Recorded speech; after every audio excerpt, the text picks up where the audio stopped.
Coucou à toutes et tous, bienvenue dans ce nouveau live. Donc là, on est au 15e jour, donc 15 jours de partage. Merci pour les retours que je reçois et vraiment, je suis heureuse que ça offre à certaines une possibilité d'élargir et d'agrandir leur vision. Aujourd'hui, j'ai envie de partager quelque chose qui est assez important dans ma prise de conscience. C'est quelque chose que j'ai vraiment vécu ces derniers jours, ces derniers mois, et sur lesquels j'ai vraiment posé des mots ce matin. Donc je l'ai mis dans le titre « Accepter les deuils qui précèdent la pleine incarnation d'une nouvelle version de nous ». C'est vraiment ce qui va permettre de récupérer toute l'énergie qu'on a en soi pour pouvoir aller vers cette nouvelle version de nous. C'est-à-dire que dans les deuils que j'ai à faire, alors ces deuils, qu'est-ce que c'est? C'est peut-être, on va partir d'une situation claire, très pratique. Par exemple, j'ai envie de... Je pose l'intention d'incarner pleinement ma souveraineté. Donc je pose cette intention pour moi en tant que femme et donc je choisis déjà de recevoir des enseignements et une énergie qui va me permettre d'aller à la rencontre de cette souveraineté, de pouvoir l'incarner. Si j'ai choisi ça, si j'ai choisi d'incarner ma souveraineté, c'est forcément que dans ma vie, il y a eu des situations qui m'ont fait sentir que j'étais pas dans ma souveraineté.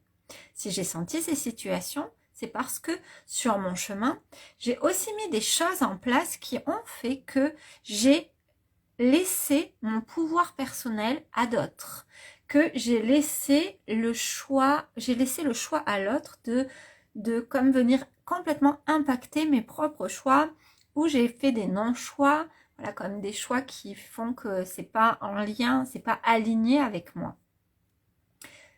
Donc c'est ces situations, c'est ces successions de situations qui font que à un moment donné, j'en arrive à la réflexion, moi j'ai envie d'incarner ma souveraineté. Si j'avais pas vécu ces situations, évidemment que je me serais jamais demandé ça. Voilà, parce que j'aurais jamais eu besoin de me dire, c'est ça que j'ai besoin de travailler et d'incarner ça. À partir du moment où je pose cette intention, je vais ressentir ces situations passées dans lesquelles je n'exprimais pas ma souveraineté comme des défis, comme des sortes de challenges. C'est-à-dire qu'à un moment donné, je vais savoir qu'avant, il n'y avait qu'un seul chemin. Je savais comment je gérais le truc. Et maintenant, mon chemin, il bifurque. Et j'ai le choix soit, je dis il bifurque en deux, mais il pourrait y en avoir plusieurs.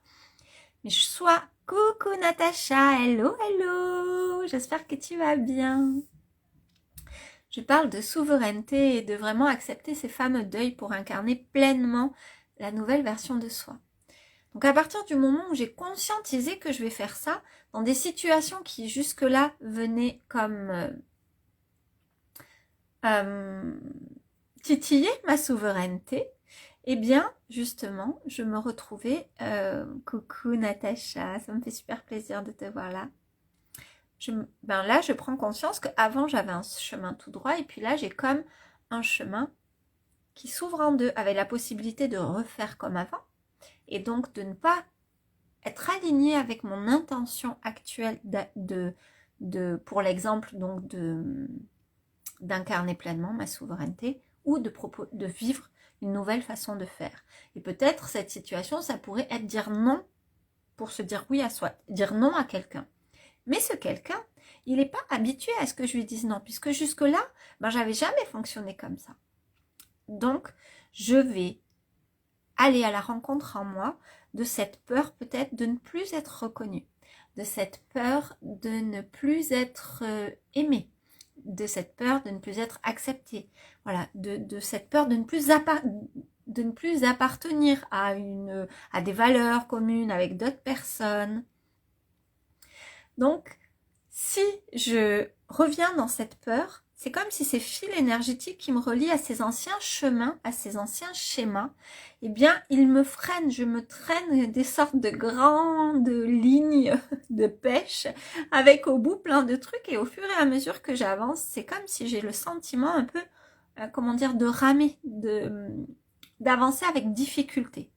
Parce qu'il y a quelque chose qui en moi est clair sur ma façon d'avancer et puis il y a quelque chose qui dans ma manière d'être et dans ma manière d'accueillir ce changement, c'est pas du tout dans l'abondance et dans la gratitude, c'est comme fermé et je rétrécis mon tunnel, mon canal là, pour dire tranquille, là je me sens pas lui de lui dire non.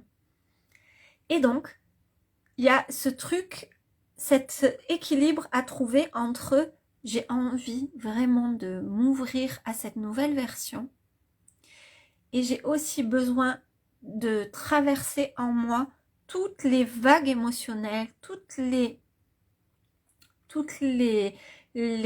tempêtes émotionnelles, toutes les variations, toutes les montagnes russes que ça peut créer. En faisant ça, en acceptant, en accueillant et en s'ouvrant complètement, c'est comme un abandon en fait. Je m'abandonne complètement au fait que oui, un changement entraîne des deuils. Et je vais avoir plein de fois envie de faire machine arrière. Peut-être parce que je me suis construit avec des valeurs et lorsque je choisis d'incarner une nouvelle version de moi, mes valeurs nouvelles ne sont plus celles de mon ancien moi. Et alors peut-être que quand je vais me retrouver avec mon groupe d'amis, peut-être que quand je vais discuter, je vais sentir comme un décalage. Et peut-être que je vais avoir envie de revenir, de retrouver ce truc-là en moi qui était fluide en apparence, mais dans lequel je me sentais trop petite. Voilà ce que j'avais envie de partager aujourd'hui. N'hésite pas, Natacha, à me dire ce que ça t'inspire et si voilà, ça te parle aussi.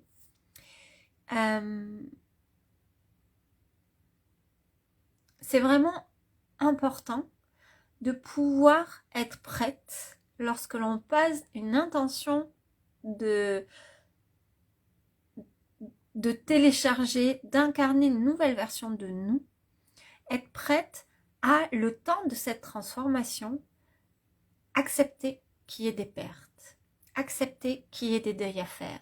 C'est un peu comme si la chenille dont l'essence et dont le chemin normal est de se transformer en papillon, au moment où elle est papillon et où elle doit déployer ses ailes pour s'envoler, elle dit je vais prendre ma chrysalide. Je vais prendre ma chrysalide parce qu'on ne sait jamais. Et du coup, elle va pas pouvoir voler. Ou alors, elle va voler, mais tellement difficilement. C'est vraiment ça. Accepter, poser cette intention, c'est comme un abandon, un lâcher-prise sur ce que ça va faire naître et ce que ça va m'amener à traverser en moi. C'est ce que ça va m'amener à revisiter, à déconstruire, à lâcher de moi. Et si je fais ça, alors c'est comme si je choisis de, comment dire, comme si je fais place vide en fait. Je fais place vide, je laisse de la place à l'intérieur pour que cette nouvelle version, elle puisse se télécharger au complet. Voilà vraiment ce que j'avais envie de partager aujourd'hui. Pour ce 15e jour, on se retrouve demain. On se retrouve demain pour un nouveau partage. Et Natacha, je te souhaite une super belle... ça fait bien écho avec ce que je vis en ce moment. Ouais, c'est vraiment... Je crois que ça fait écho avec ce que nous vivons toutes et tous. Parce que le fait de grandir, le fait d'étirer sa conscience fait qu'à un moment donné, notre angle de vue, il est plus du tout le même. Et voilà, on passe de la chenille au papillon et on va pas tous se trimballer avec nos chrysalides, quoi. Coucou Marie-Pierre, hello à vous deux, hello. Marie-Pierre, j'ai terminé cette vidéo. Je vous fais des énormes bisous à toutes les deux. On se retrouve très bientôt. Coucou Marie-Pierre. Je vous souhaite une très belle soirée Et puis à demain. À demain, je viendrai faire un live dans la journée. Voilà. Au revoir. Au revoir Natacha, au revoir Marie-Pierre. Douce soirée à vous.